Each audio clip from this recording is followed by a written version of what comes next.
"They're coming home with me," the mountain man declared, saving 4 starving horses from the auction block. Snow whirls through a small frontier town. A widow trembles, the crowd jeers, and the sheriff's keys jingle as lawmen tighten their grip. A lone mountain man steps forward, silver dollar in hand, staring down the laughter. But what begins as an act of mercy sparks a fire of danger. Because these aren't just half-dead horses. They're bound by a railroad's ruthless claim, a boy's secret signature, and a widow's hidden shame. And the men who want them back will use law or gun to take them. Thunder of hooves, a church bell tolling, rifles glinting in the snow.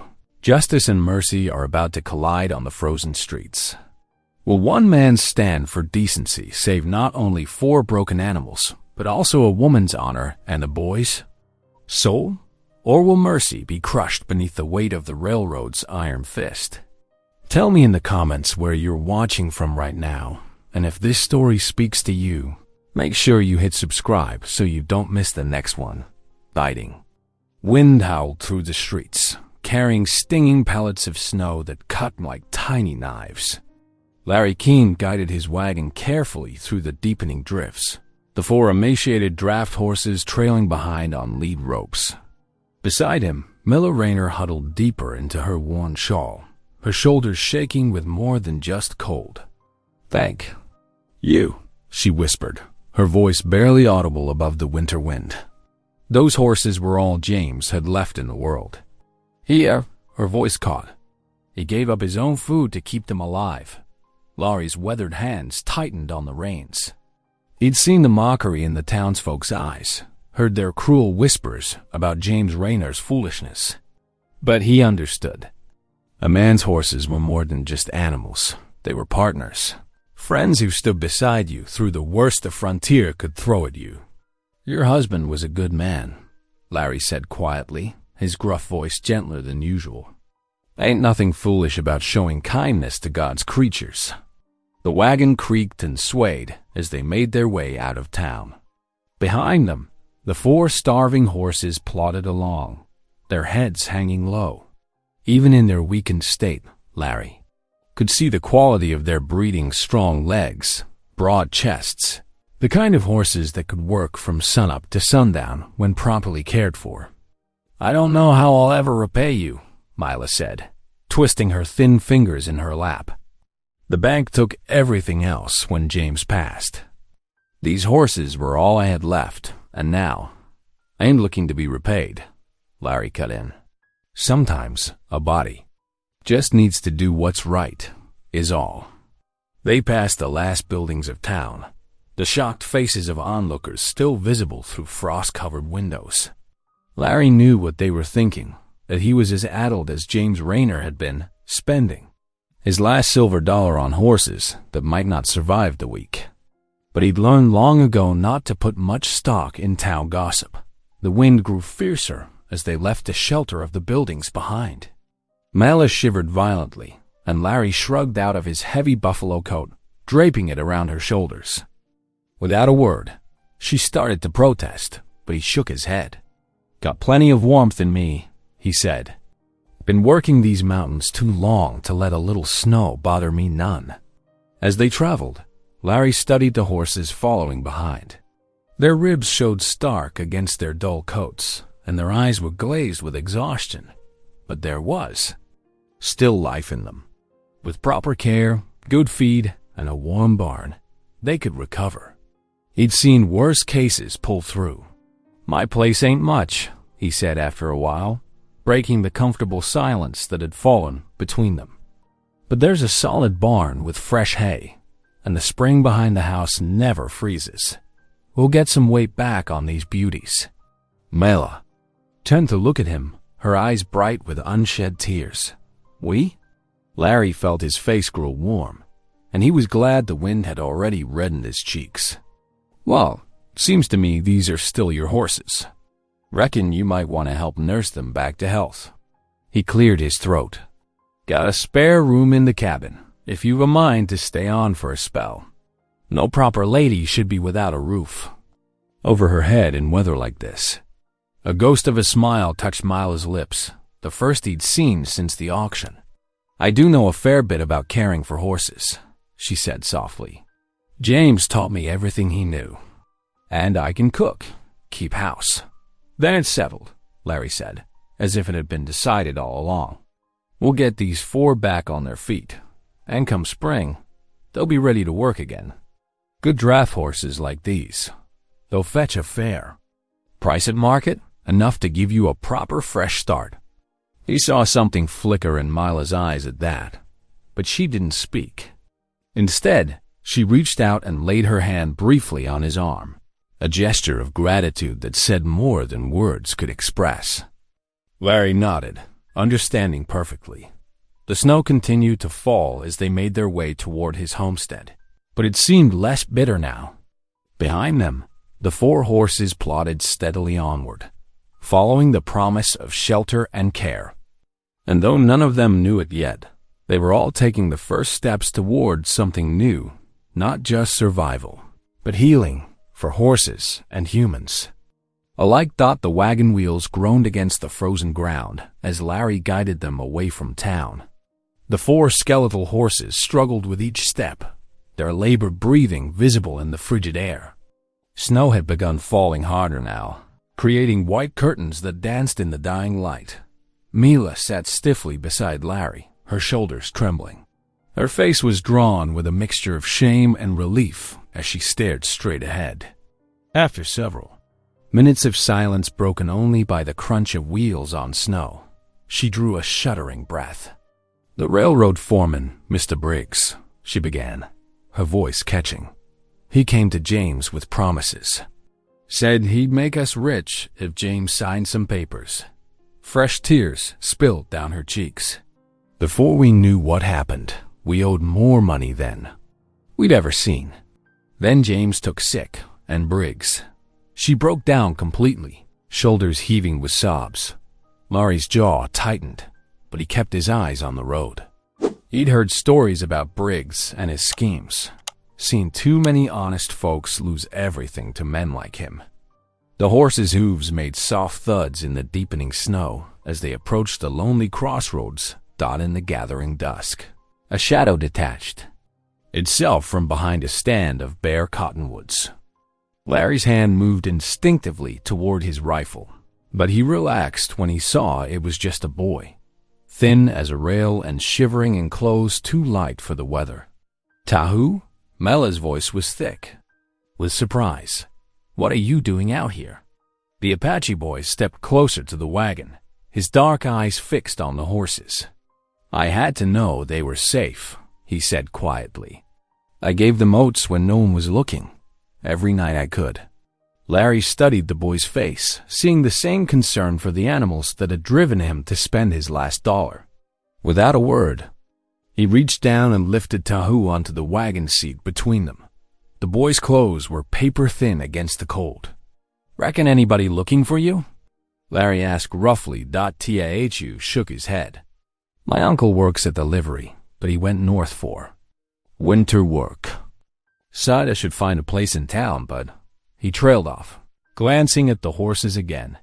They drove on through deepening darkness until finally, the outline of Larry's cabin appeared through the swirling snow.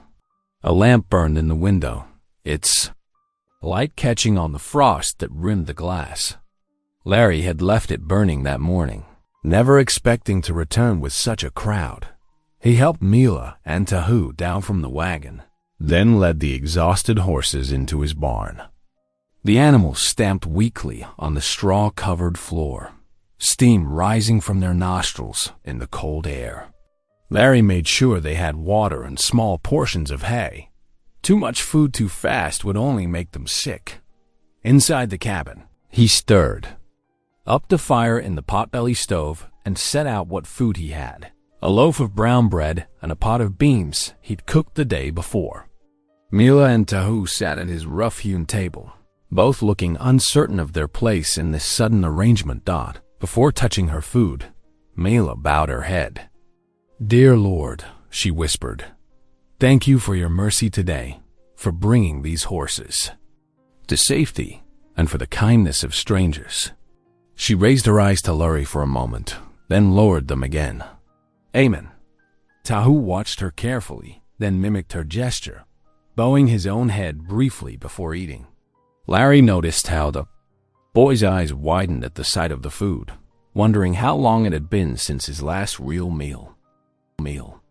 While they ate, Larry settled into his chair by the stove, watching the flames dance behind the iron grate. The day's events weighed heavily on his mind.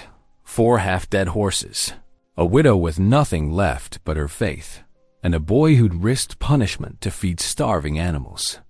He'd started the morning a solitary man, and now his quiet cabin held the beginnings of something he couldn't quite name. The responsibility should have felt like a burden, and part of it did. But there was something else too, a warmth that had nothing to do with the fire, a sense of rightness he hadn't felt in years. Outside, the horses shuffled in their stalls, and the wind whispered around the cabin's eaves. Inside, 3 unlikely companions shared a simple meal in companionable silence, while the lamplight cast their shadows on the wall.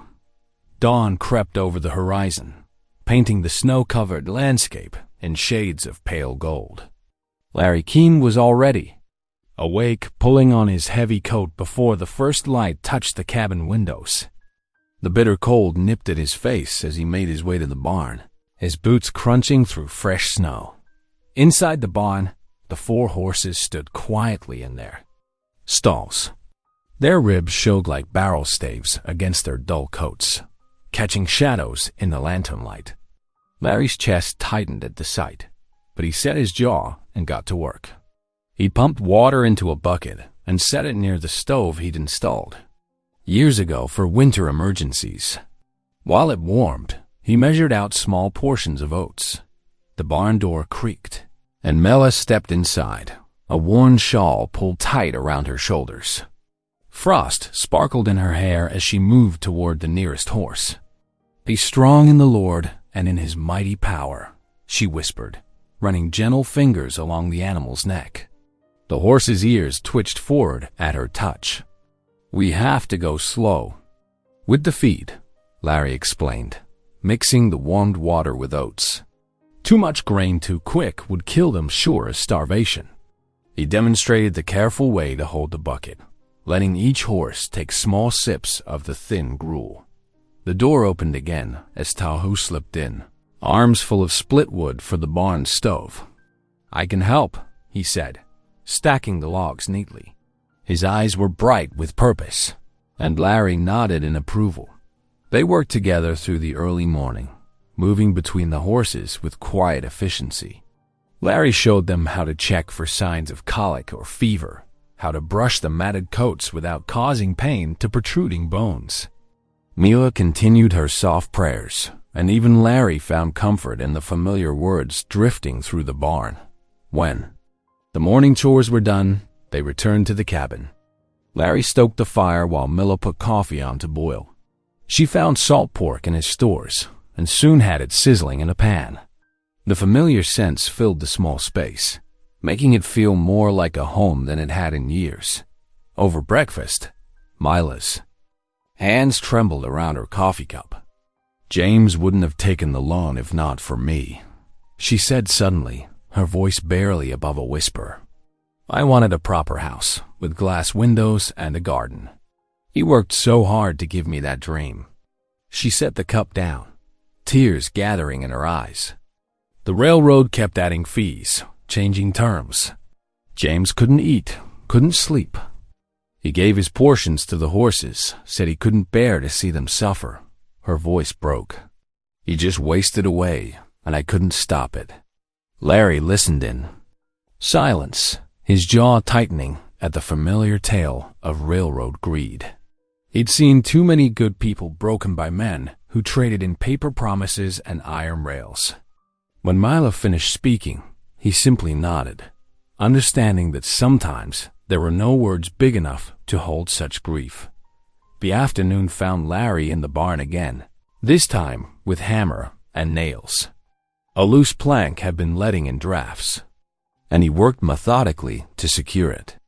Tahu proved handy with tools, helping to hold boards in place while Larry hammered. The boy moved with quiet purpose, then began hanging old horse blankets over the gaps between boards, creating windbreaks. "My uncle taught me," he explained, seeing Larry's questioning look. "He says a warm horse is a healthy horse." Evening settled over the homestead like a heavy quilt, bringing more snow. They gathered around Larry's table for a simple supper of potatoes and beans. The cabin windows glowed against the gathering dark, and from the barn came the steady sounds of horses chewing their evening portions. Larry looked at his unexpected companions, Mila warming her hands around a cup of coffee, Tahu carefully sopping up bean juice with a piece of bread. The lonely silence that had filled his cabin for so many years seemed to have lifted like morning mist. In its place was something new, as fragile as a spring shoot, but just as full of promise. Outside, snow continued to fall, wrapping the world in white silence. But inside the barn, 4 horses stood safe and warming, their breaths steady in the lantern light. And inside the cabin, 3 people who had started the day as strangers found themselves sharing the comfortable quiet of newfound family. Larry watched the strongest horse shift its weight, head lifting with newfound energy. 3 days of careful feeding and shelter had worked quiet miracles. The dull glaze was gone from their eyes, replaced by hints of their old spirit. Even their coats had begun to shine where Tahu had groomed them. "Reckon you're feeling better, old friend?" Larry murmured, running weathered hands along the horse's neck. The animal nickered softly in response, nuzzling his pocket for treats. A far cry from the skeletal beast that had stumbled into his barn just days ago. The morning sun glinted off fresh snow as Larry fitted the harness with gentle hands. He'd chosen the sturdiest horse for light work, hauling a small sled of kindling from the nearby woods. No sense rushing their recovery, but a bit of exercise would do them good. Mila stood in the barn doorway, her breath forming clouds in the cold air. "Praise God," she whispered, watching the horse step forward with growing confidence. "I never thought I'd see them strong again." Her eyes shone with unshed tears as she reached out to stroke the horse's flank. Tahu darted between them, curry brush in hand. "Look how their coats shine now," he exclaimed, pride evident in his voice. He'd spent hours carefully grooming each animal, working out the tangles and matted patches. "This one's my favorite," he added, patting the harnessed horse's shoulder. Larry nodded approvingly. "You've done good work, boy.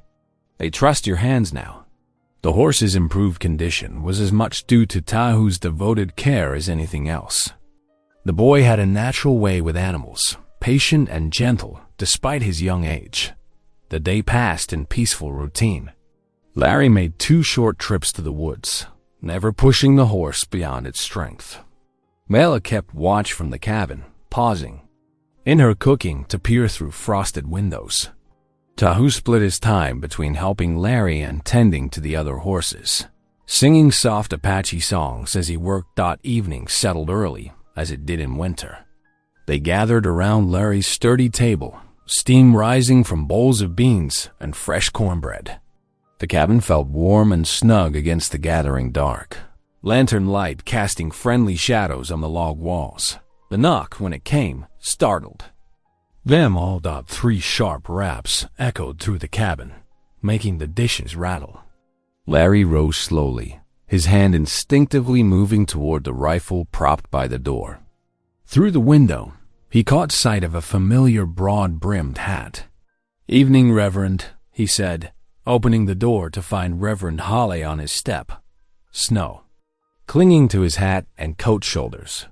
The preacher's usually cheerful face was drawn with concern. "Brother Keene," Reverend Holly said quietly, stepping inside.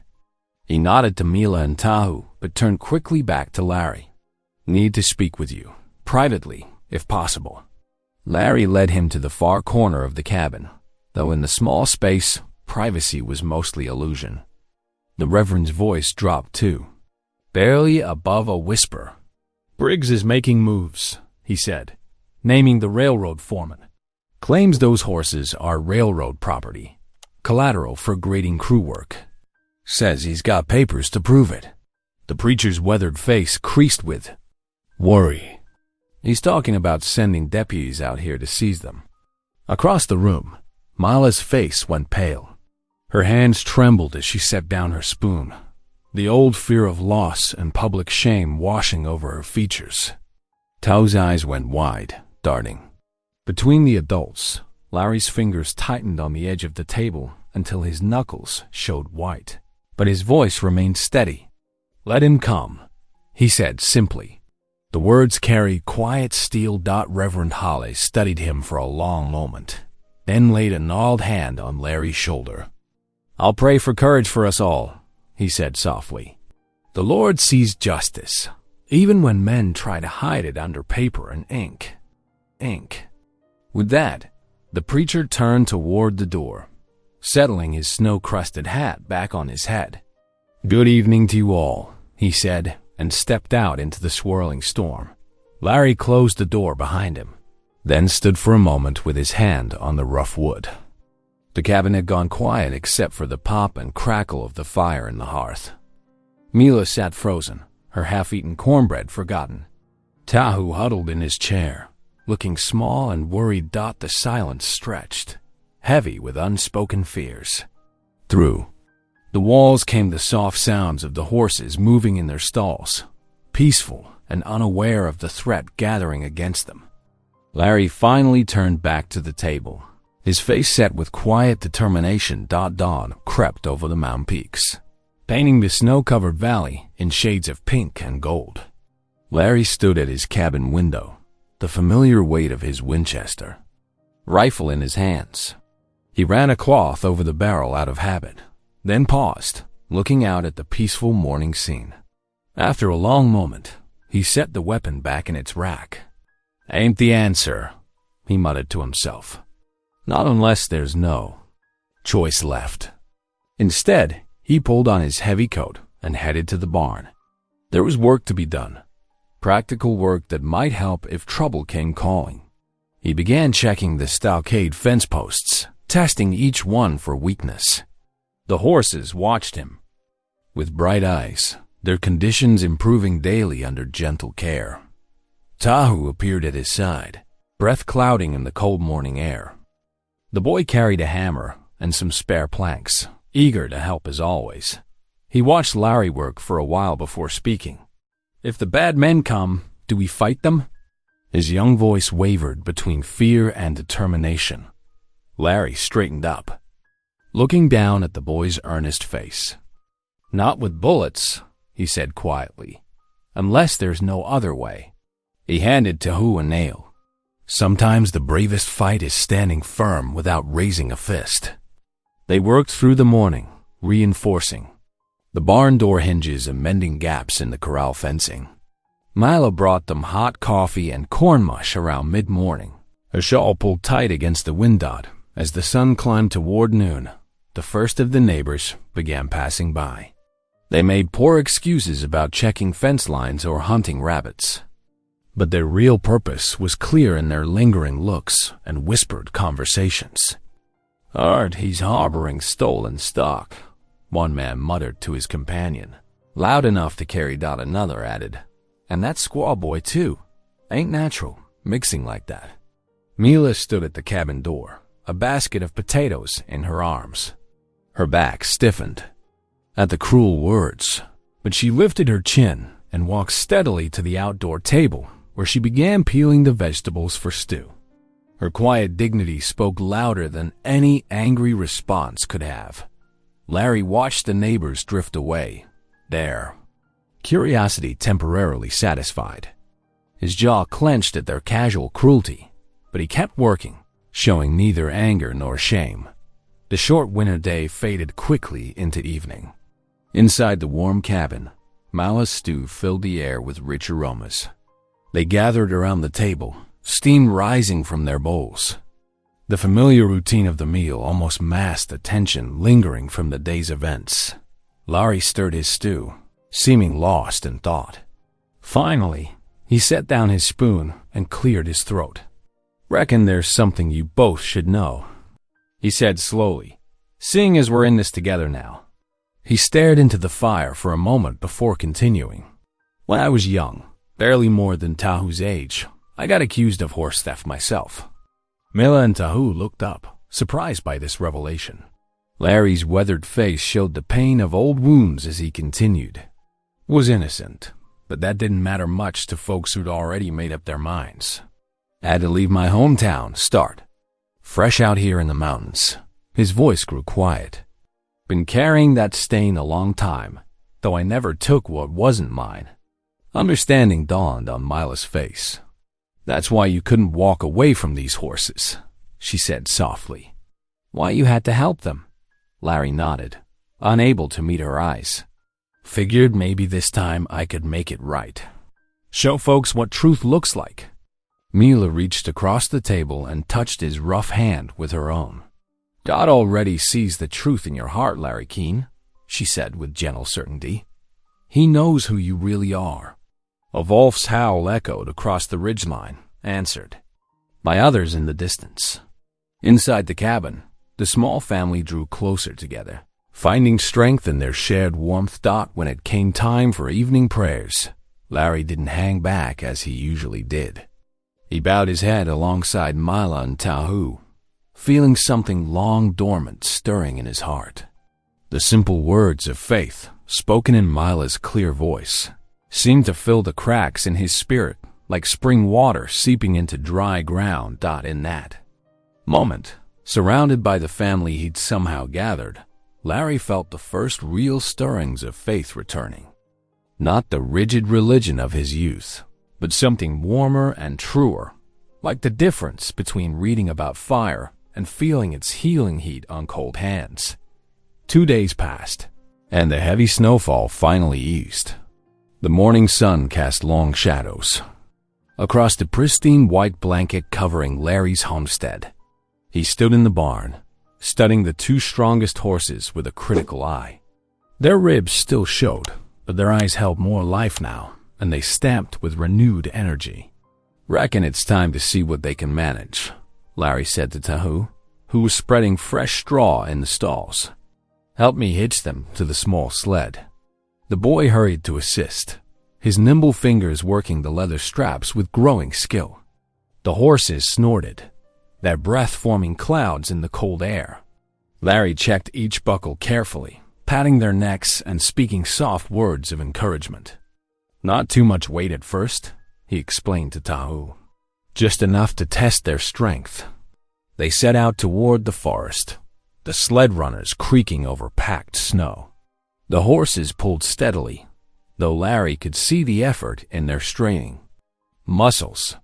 Tahu walked alongside, one hand resting on the nearest horse's flank, as if lending his own strength to the animal. As they passed the edge of town, folks stopped to watch.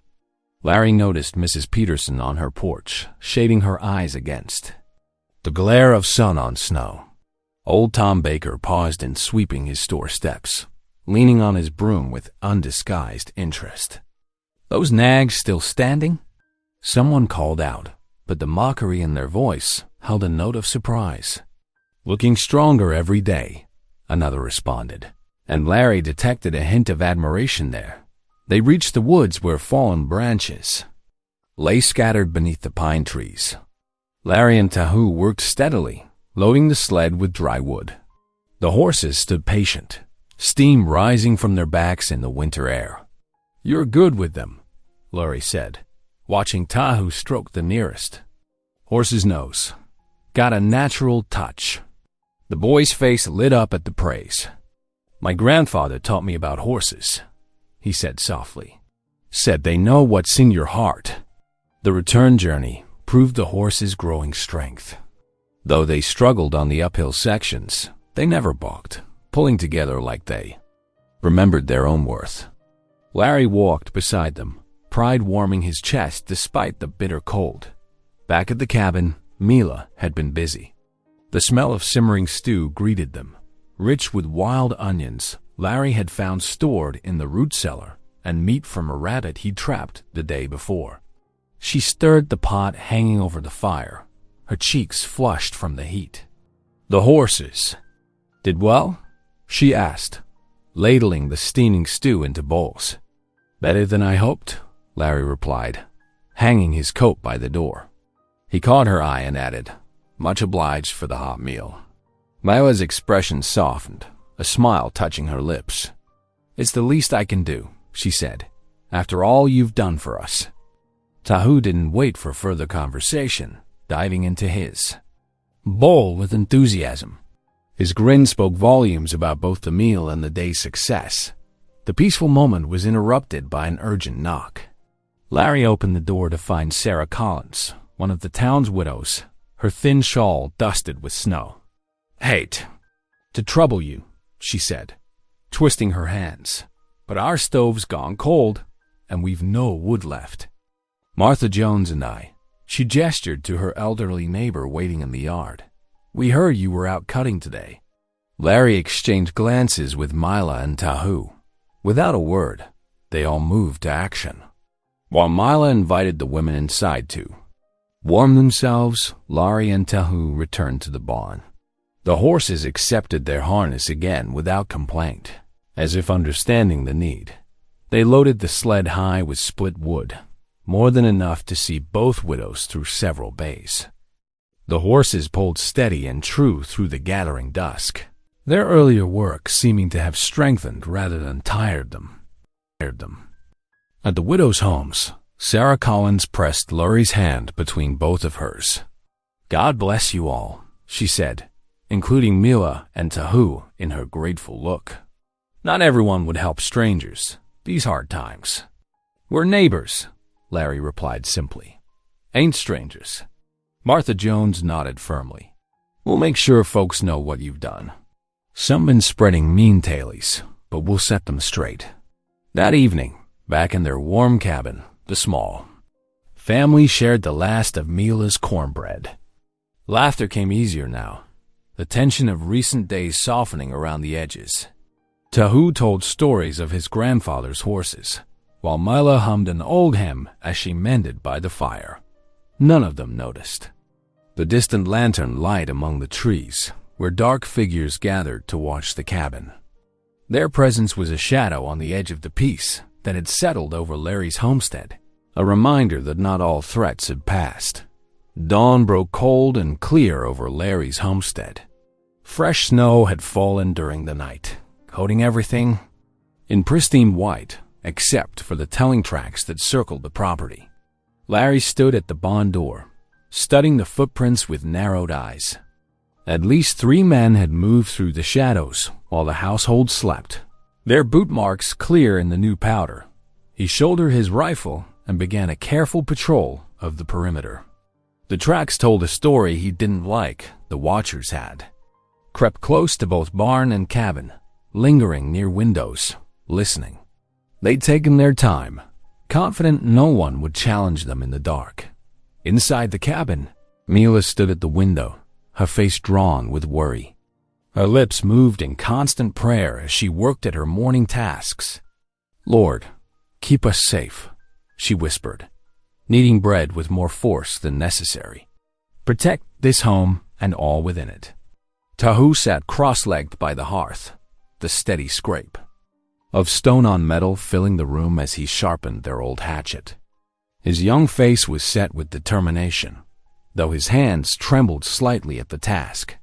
"Uncle Larry," he called when the mountain man came back inside to warm his hands. "I can help stand watch tonight." Larry touched the boy's shoulder. "You already are helping. Those keen eyes of yours see what others miss." The morning passed in tense vigilance. Larry split more firewood, keeping the rifle close at hand. Mila baked bread and watched the road. Tahu tended the horses, who seemed to pick up on the household's unease, nickering softly when he entered the barn. Shortly after noon, they heard hoofbeats approaching. Larry gripped his rifle tighter, but it was only Reverend Holly, his horse blowing steam in the cold air. The preacher's face was grave as he dismounted. "I came as soon as I could," he said, accepting a cup of coffee from Mila. "Riggs was at the courthouse this morning. He's gotten what he wanted, a legal writ to seize the horses. He's riding out. Tomorrow with 3 deputies. Mayla sank into a chair, her face pale. They'll jail you, Larry. All for helping us. Her voice quavered with fear and guilt. Larry set his jaw, saying nothing for a long moment. Then he moved to the corner where his saddle sat and began pulling out lengths of harness leather, checking each strap for a weakness. Won't give up without.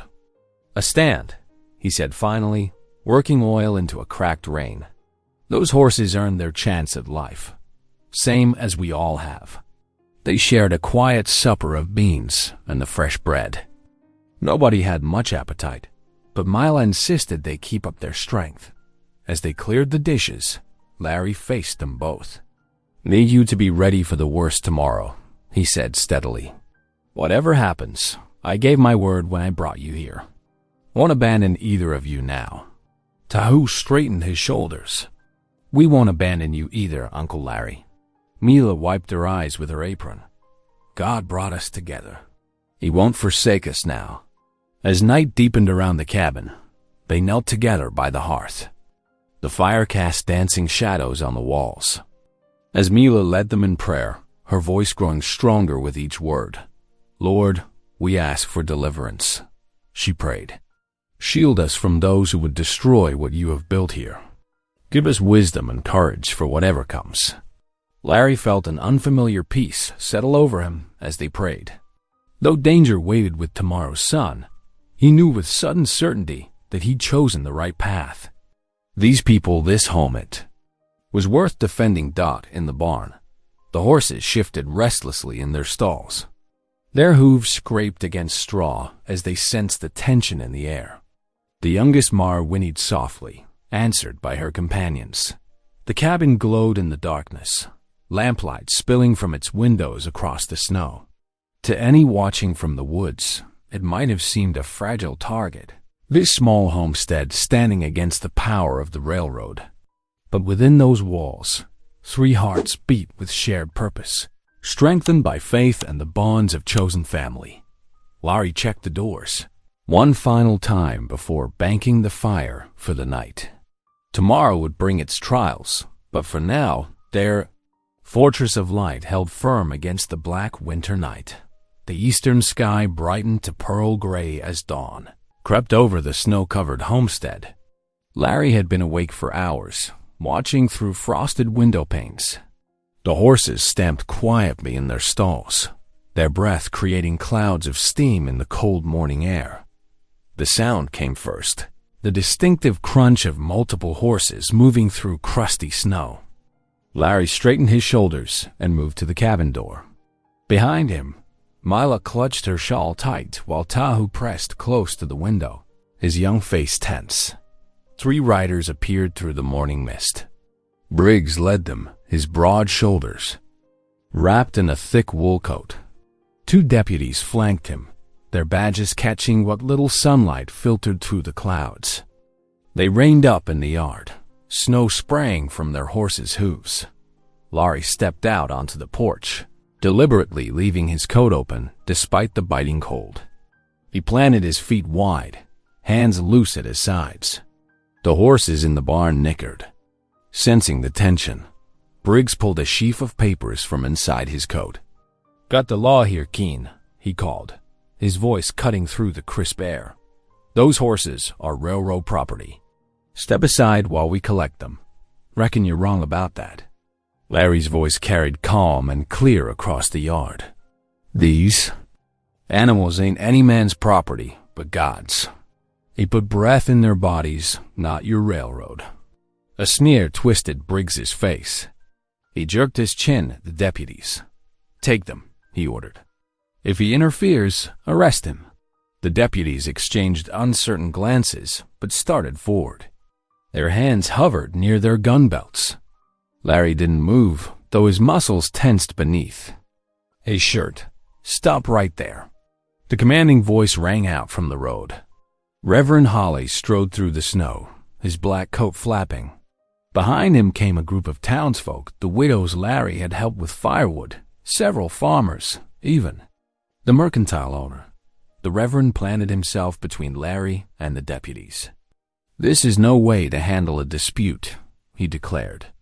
"If you have legal papers, then bring the sheriff himself to review them properly. Not this show of force against a man protecting starved animals."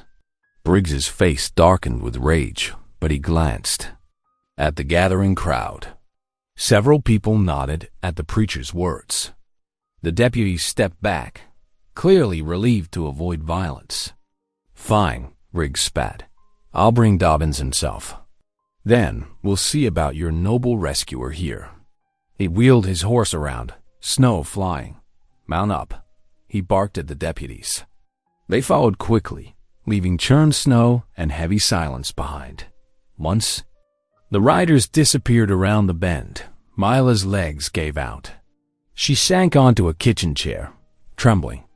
"Thank God," she whispered. "Thank God for the Reverend." Larry nodded gratefully to Holly and the townsfolk. They dispersed slowly, several offering words of support. But Larry's face remained troubled. He knew this was only a temporary reprieve. The day passed with painful slowness. Larry checked and rechecked the barn doors, made sure the horses had fresh water, split more wood, though they had plenty. Anything to keep moving, to push back the worry gnawing at his gut dot when night fell. He sat outside on the porch steps, despite the cold. He packed his pipe with tobacco and stared at the barn, listening to the occasional soft sounds from within. The horses moved about their stalls, nickering contentedly. Their voices sounded strong now, nothing like the weak creatures they'd been just days ago. Quiet footsteps crunched in the snow, and Tahu settled beside him. The boy huddled in a blanket, his dark eyes reflecting the stars. "Uncle Larry," he said. Softly, "I need to tell you something." He swallowed hard. "About Briggs." Larry turned to look at the boy, noting the shame and fear in his young face. "Last summer, he made me sign some papers," Tahu continued, his voice barely above a whisper. "Said he'd hurt my family if I didn't. I put our family mark on them. Didn't know what they meant." Larry's pipe went cold in his hand as the implications sank in. Briggs had forced this child to sign legal documents, likely agreements that could be used against his people. And now the same man held papers claiming rights to the horses. "You did what you had to," Larry said gently, putting an arm around the boy's thin shoulders. But inside, his heart grew cold with understanding. Briggs wouldn't hesitate to twist the law to his purpose, to use anything or anyone as a weapon in. His greed for power and profit got the horses nickered again from the barn, strong and alive despite everything they'd endured. Larry drew on his cold pipe, watching his breath mingle with the smoke in the frigid night air. They'd won this morning's confrontation, but tomorrow would bring the sheriff. And now he knew just how far Briggs would go to get what he wanted. Heavy. Snowflakes fell in thick curtains, blanketing the world in deep silence. Inside Larry's cabin, the fire crackled steadily, casting dancing shadows on the wooden walls. Tahu sat hunched by the window, his young shoulders bearing an invisible weight. Larry settled into the chair beside him, the wood creaking beneath his weight. "What happened with Briggs, it ain't your fault, son," he said softly. "A grown man, using threats against the boy. That's his shame to carry, not yours." Tahu's eyes glistened in the firelight. "But I put our mark on his papers, my people's mark." "You did it to protect your family," Larry replied, his weathered hand resting on the boy's shoulder. "There's no dishonor in that." From the kitchen came the soft sounds of Mila working dough, her quiet humming floating through the air like a prayer. The familiar scent of baking bread slowly filled the cabin, bringing comfort despite their worries. A gentle song seemed to ease some of the tension from Tahu's face. The afternoon light was fading when heavy boots stamped on the porch. Two of their neighbors, Burton and Hayes, stepped inside, shaking snow from their coats. Their faces were grim. "Sheriff's made his decision," Burton said, removing his hat. He's siding with Briggs. Hayes nodded solemnly. Says the boy's signature makes the debt legal and binding. Claims it proves Briggs has rights to seize property as payment. The humming in the kitchen stopped. Mila's hands stilled in the dough. Larry's jaw tightened. So they're using a child's force mark to steal twice over. His voice was quiet but hard. First from his people, now from us. Law's bent like a crooked rail, Burton agreed. But that's how it stands. After the neighbors left, silence settled heavy as the snow outside. Larry sat by the fire through the long night hours, unable to find rest. The flames sparked and danced, reminding him of that long-ago time when he'd stood accused of horse theft, watching his good name burn away in people's eyes. Now here he was again, the law turning against him for trying to do right. Near dawn, he pulled on his coat and stepped outside. The snow had stopped, leaving the world pristine and silent under a steel-gray sky. His boots crunched across the fresh powder as he walked to the edge of the yard.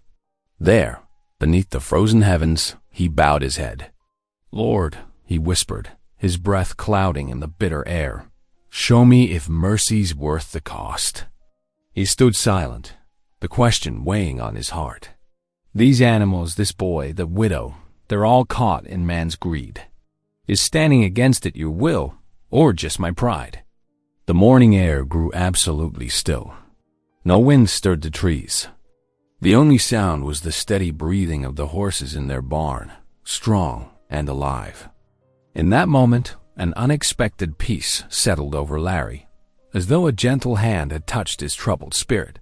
When he returned to the cabin, Mila was already up, stirring the morning fire. She looked up as he entered, her eyes soft with understanding. She crossed to him and took his rough hand in hers. "God's justice will not fail," she whispered, squeezing his fingers. "Not if we stand in faith."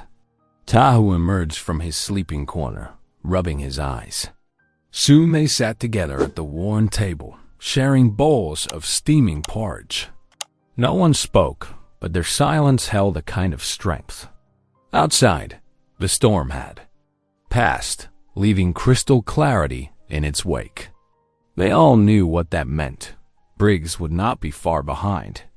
Larry looked at his unlikely family, the widow who'd kept her faith through loss, the boy who'd been forced to choose between honor and survival, the horses in the barn who'd nearly died from man's cruelty. The law might stand against them, but here in this moment, sharing this simple meal, he felt the rightness of their cause settle in his bones. The morning light grew stronger, glinting off the snow outside. They ate quietly, each lost in thought, waiting for whatever the day would bring. The horses stamped occasionally in their stalls, their sounds carrying through the still air. Each hoof fall seemed to mark the passing moments until Briggs would return. This time, with the full weight of twisted law behind him. Morning light crept across the snow-covered valley, revealing a sky swept clean of clouds. Word raced through town like wildfire. Briggs would return the next day, sheriff in tow, to claim the horses and haul Larry away in chains. Inside the cabin, Mila sat by the window, Larry's old wool coat spread across her lap.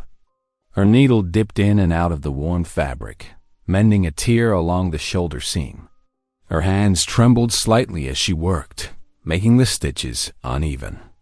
Outside, the steady thunk of Larry's axe split the winter air. "Lord, give us strength," she whispered, her fingers working the thread. "Show us your path through this trial."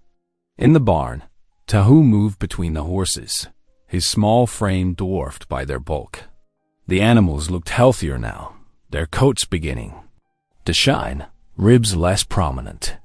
He stroked their necks, murmuring soft words in Apache. "I am sorry," he told them, his voice catching.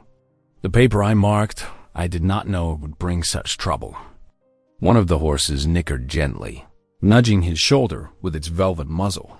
Larry's axe bit deeper into the woodpile, his movements fierce and determined. Sweat ran down his face despite the biting cold, turning to steam in the winter air. Each swing seemed to carry the weight of tomorrow's confrontation.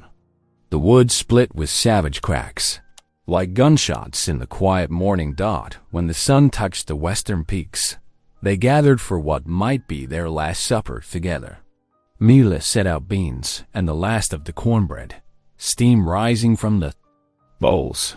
Larry's newly mended coat hung by the door, a symbol of preparation for what was to come.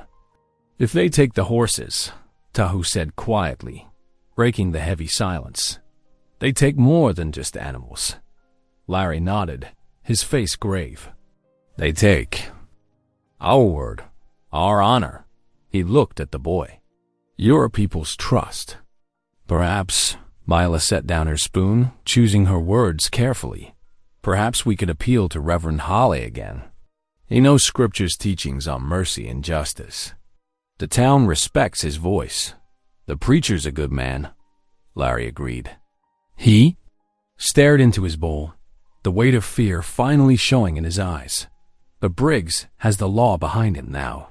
Prison ain't something I ever thought to face again, even innocent."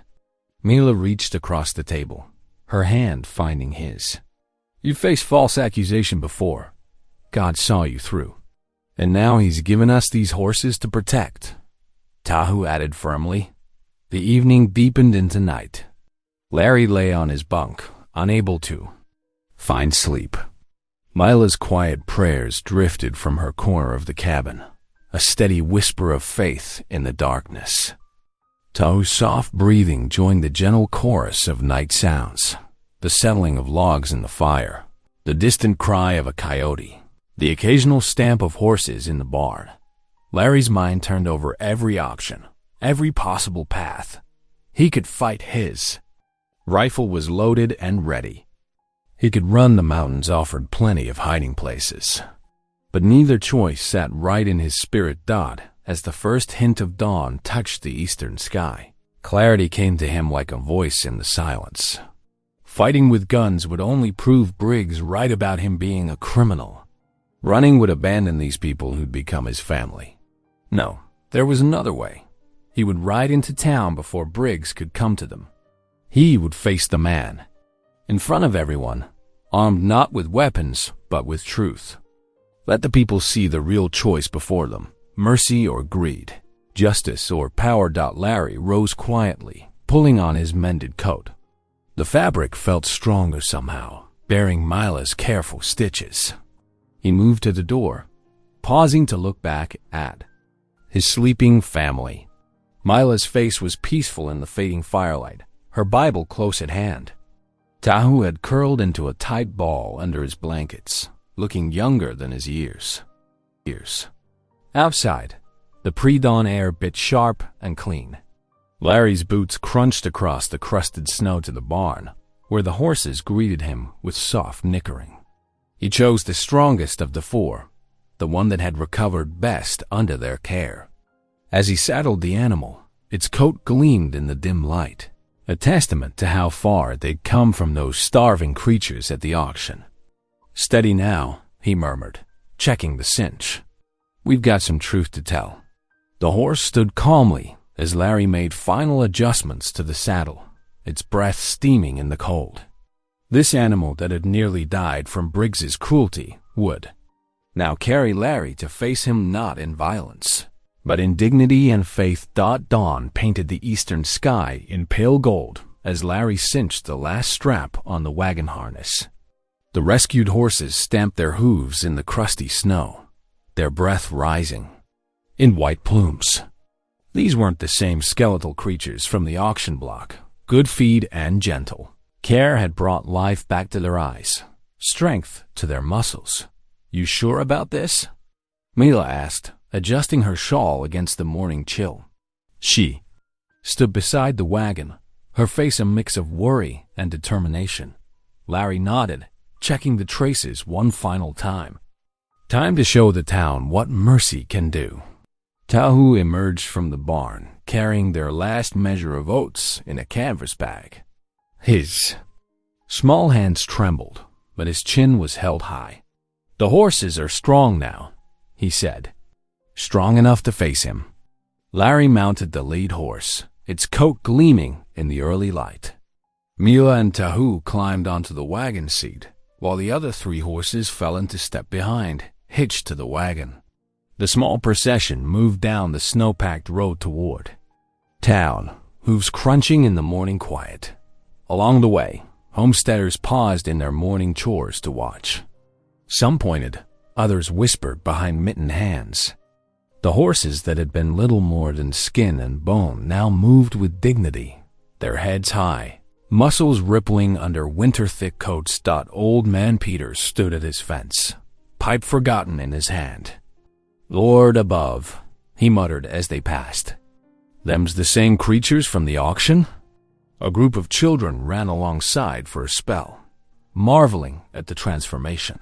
"They're beautiful now," a little girl called out, waving her red mittens.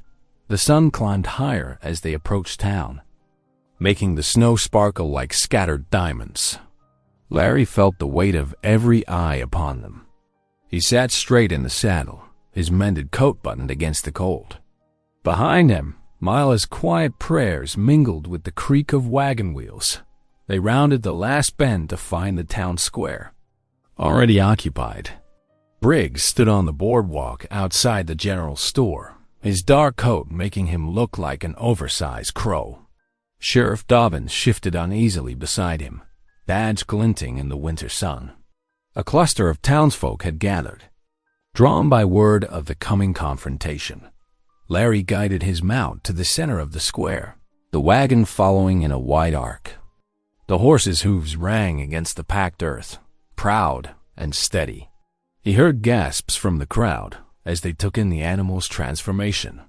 Briggs's smirk wavered slightly as he watched the horses move. These weren't the broken-down nags he'd seized from Mila's husband. These were working animals restored to dignity, their very presence a rebuke to his cruelty. "Well, well," Briggs called out, recovering his sneer.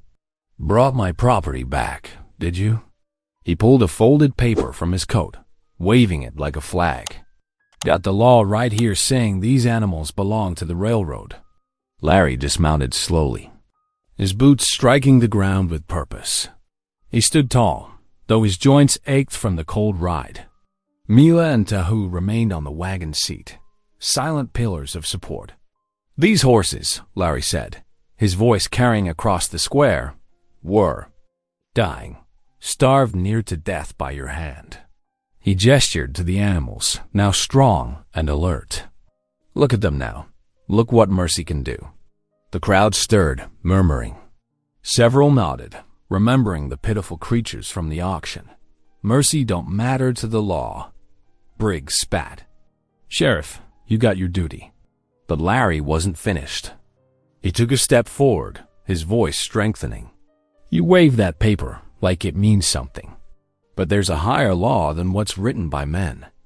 God puts value in every living thing. No piece of paper can strip that away."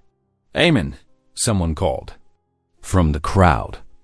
Others nodded. Mila stood up in the wagon, her voice clear in the winter air. "My husband died trying to keep these animals alive. Their recovery is God's own miracle." Tahu gripped her hand tight, his dark eyes fixed on Briggs with quiet defiance. The boy who had been forced to mark Briggs's paper now stood with those who had shown him true kindness. The horses themselves seemed to sense the gravity of the moment. They stood perfectly still, steam rising from their flanks, living testimony to the power of compassion over cruelty. Briggs's face darkened with fury as he saw the mood of the crowd shift. He crumpled the writ in his fist, glaring at Larry with naked hatred. The stage was set for a reckoning that would test not just the law, but the very heart of their frontier community. Briggs stepped forward, his boots scraping against the packed snow. His face twisted with rage as he jabbed a finger toward Larry. "This man is nothing but a common horse thief," Briggs snarled. "Sheriff, do your duty and arrest him." Sheriff Dobbins cleared his throat nervously, unfolding the wrinkled paper with trembling hands. By order of the territorial court, he began reading. "Just a moment, Sheriff." Reverend Hale's steady voice cut through the tension. The crowd parted as the preacher strode forward, his worn leather satchel clutched in his hands. Snow crunched beneath his boots as he approached the center of the square. "I have here," Holly continued, pulling out a packet of papers tied with faded ribbon, "documents that bear directly on this matter." His weathered fingers carefully untied the bundle. Briggs scoffed. "More delays? This is a simple matter of property law." "No," Reverend Holly said firmly. "This is a matter of treaty law." He held up a particular document, its edges crisp despite its age. According to the Fort Laramie Addendum of 1868, specifically Clause 23, livestock or property pledged under duress from native families cannot be seized by railroad interests or their agents. A collective gasp rose from the crowd. Tohu sat straighter on the wagon seat, his eyes wide with hope. "Furthermore," Holly continued, his voice growing stronger, "any such agreements made without proper tribal witness are considered null and void." He turned to face the sheriff directly. "Young Tahu's mark on those loan papers was coerced, Sheriff. By law, it carries no weight."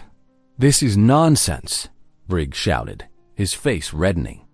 "Some dusty treaty can't override a proper debt collection." "Actually," the sheriff said slowly, his face flushing with embarrassment, "it can, and it does." He lowered the writ, looking increasingly uncomfortable. "Treaty law supersedes territorial statutes." The crowd began to stir, whispers growing into murmurs of approval.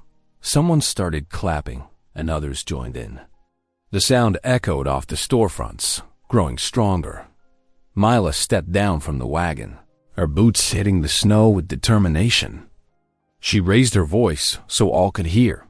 "I'll testify before any judge about how this man," she pointed at Briggs, "hounded my husband day and night. How he added false charges to our debt until my Thomas couldn't sleep. How he worked himself to death trying to pay what we never truly owed." More townspeople nodded, some calling out their own stories of Briggs's cruel dealings. The sheriff folded the writ and tucked it away, straightening his shoulders as he made his choice. "The horses stay with Mr. Keene," he declared. "And I'll be looking into these other accusations as well, Briggs." Briggs's face contorted with fury. He spun around, seeking supporters among the crowd, but found only stern faces and crossed arms. Even his most reliable allies stepped back, unwilling to stand with him now. "This isn't over," he spat, stalking toward his horse. "You'll regret this, all of you." He swung into his saddle, wheeling his mount around so hard it nickered in protest. The gathered townsfolk watched in silence as Briggs rode away, his horse's hooves striking angry sparks from the frozen ground. Only when he disappeared around the bend did the tension break. People surged forward, surrounding Larry and his small family. Women pressed Mila's hands, offering welcome at last. Men clapped Larry on the shoulder, mumbling gruff apologies for doubting him. Children darted around the horses, reaching up to pat their strong flanks. Through it all, Larry kept one hand firmly on Tahu's shoulder, steadying the boy as tears of relief rolled down his cheeks. The young Apache stood straighter now, freed from the weight of shame he'd carried. Reverend Hollow carefully retied his packet of treaties, a quiet smile on his weathered face. "The law can serve justice," he said softly, "when we remember all of God's children deserve its protection." The winter sun broke through the clouds, making the snow sparkle. The horses Larry had saved lifted their heads high, steam rising from their coats, living symbols of mercy's triumph over greed. Around them, the square buzzed with the sound of community restored, neighbors greeting neighbors, laughter mixing with happy chatter, and plans being made to gather for a proper celebration. Sheriff Dobbins approached Larry, hat in hand. "I reckon I owe you an apology, Keene. should have looked harder at the truth of things. Larry nodded, accepting the words with grace. The rescued horses stood patient and strong behind him, their transformation from near death to dignity now complete. In their story, the whole town could see a reflection of their better selves. Townspeople pressed close around the wagon, their earlier suspicion transformed into warm regard. Women touched the horses' flanks with wonder, marveling at how the once skeletal creatures now stood proud and strong, their winter coats gleaming in the afternoon light. "Never seen such a change," old Mrs. Peterson declared, patting the lead mare's neck. "These beauties are living proof of God's grace, sure enough." Larry ducked his head at the praise, unused to standing in the spotlight of public approval. His weathered hands fidgeted with the reins as neighbors called out thanks and congratulations. Mila beamed beside him on the wagon seat, accepting the community's embrace with gentle grace.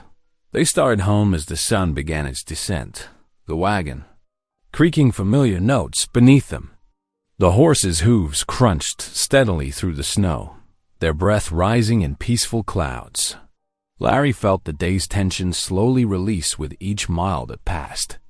The cabin welcomed them home at dusk, smoke curling from the chimney where they'd banked the morning's fire.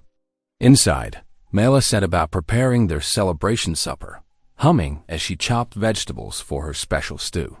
The familiar scents of herbs and cooking meat soon filled the warm space. Tahu practically danced around the cabin, his joy too big to contain. He rushed to help with chores, grinning ear to ear as he carried in more firewood. As they gathered around the table, steam rising from their bowls, Tahu looked up at Larry with shining eyes. "Uncle," he said suddenly, the word ringing clear and true in the quiet cabin. "Would you pass the cornbread, Uncle Larry?" Larry's throat tightened at the title, emotion catching him off guard. He passed the bread without speaking, but his hand squeezed Tahu's shoulder gently, accepting the boy's claim of kinship. Mila's eyes glistened as she reached across the table, placing her warm hand atop Larry's weathered one. "Shall we give thanks?" she asked softly. They bowed their heads together, a family united at last, as she offered up words of gratitude. After the meal, Larry stepped out onto the porch, drawn by the peaceful night. Fresh snow fell in silent flakes, transforming the world into something pure and new. He tilted his face up toward the clear patches of sky where stars winked between the clouds. "Thank you," he whispered, the words carrying all he couldn't express about this unexpected gift of family and belonging. From the barn came the peaceful sounds of the horses shifting in their stalls, their contentment a quiet symphony in the night. Larry stood there, feeling the warmth of the cabin at his back and the vastness of God's mercy spread out before him. For the first time in more years than he could count, his heart felt truly at home. The Sunday morning dawned with crystalline beauty, sunlight sparkling across fresh snow. Larry stood in the barn, adjusting the harnesses on the 4 horses with careful hands. Their coats shone in the morning light, healthy and thick, a far cry from the starving creatures they'd been just weeks before. Each one stamped eagerly, ready for the day's work. "They know it's special," Mila said softly, coming up beside him. She wore her best dress, a shawl wrapped tight against the morning chill. "Just look at how proud they stand." Larry nodded, patting the lead mare's neck. The wagon stood ready outside, freshly cleaned for the occasion. One by one, folks from the scattered homesteads arrived, calling cheerful greetings. Mrs. Peterson climbed aboard with her grandchildren, followed by the Cooper family and Widow Jenkins. Even old Tom Matthews, who rarely left his cabin, joined them. Tahu scrambled up to perch at the back of the wagon, his Sunday clothes neat and pressed. His eyes sparkled as he waved to everyone. Larry helped Mila up to the seat beside him, then gathered the reins. The horses stepped out smartly, their hooves striking a steady rhythm on the packed snow as they approached town. People lined the street, waving and smiling. The horses trotted proudly, their heads high, harness jingling. No longer were they objects of pity and scorn. Now they represented hope and God's providence to all who saw them. The church bell tolled across the valley, clear and bright in the winter air. Reverend Holly stood at the door, his weathered face creased in a warm smile as the wagon drew up. "Welcome, welcome," he called, helping the passengers down. "Larry, those horses are a testament to faith and perseverance." Inside the church, sunlight streamed through frosted windows as the congregation settled into the wooden pews. The organ began to play, and voices rose in familiar hymns. Larry found himself singing along, the words coming back from childhood memories. Amazing grace, how sweet the sound. Tears stung his eyes unexpectedly. He blinked hard, overwhelmed by the journey that had brought him here. From bitter loneliness to this moment, surrounded by family, embraced by community, his faith renewed. God's hand had been at work all along, using 4 starving horses to save not just them, but him as well.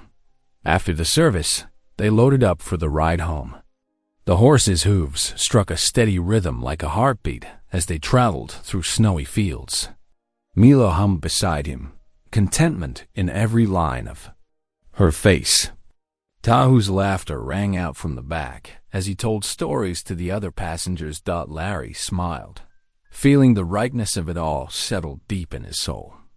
By choosing mercy that snowy day at auction, he'd found so much more than he'd ever dreamed possible. His gaze swept over Mila and Tahu, his heart full of gratitude. These were his people now, his family.